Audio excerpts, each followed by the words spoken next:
I've been with Norman Regional for 3 years in October. I'm a primary care clinics manager, and I manage about 8 to 9 clinics.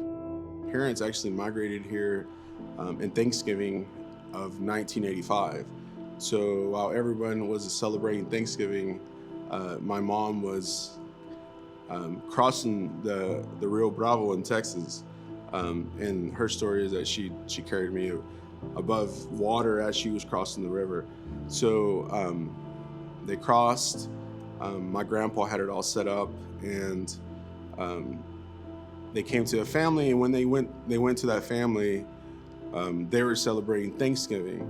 So my mom, not knowing what the celebration was, was able to partake in her first Thanksgiving. So Thanksgiving for our family is always a very important celebration. Being first generation, when I came to understand where I was actually from, my parents had told me for the longest that I was born in the US. I was really ingrained in the American culture, so when the first time that I went to Mexico, it was very eye-opening to me. And the reason it was eye-opening to me was just because you see the vast differences, not only in the standard of living, but also you see the vast differences in the culture and the people.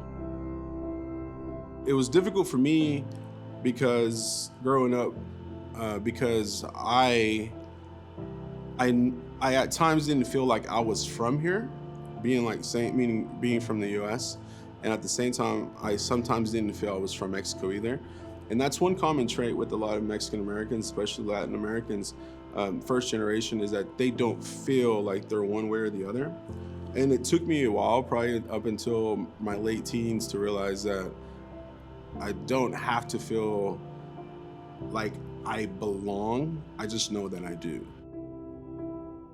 There were definitely struggles.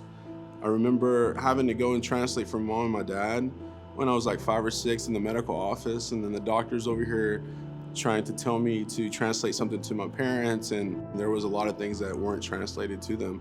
I was just trying to explain to me in my 6 or 7 year age, same things. That's probably the number one thing that a lot of Hispanic, Latino kids hate, but then later in life think it's funny, because we're going into banks, we're going into clinics, we're going into schools, and having to translate for our parents.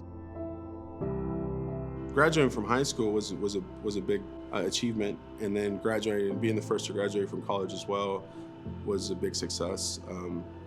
So I think those steps in life and those achievements that we've made, my brother and I have made, are definitely showing that the fruit of the sacrifice that they've made, and we hope to continue to prove to them that their sacrifice was definitely worthwhile.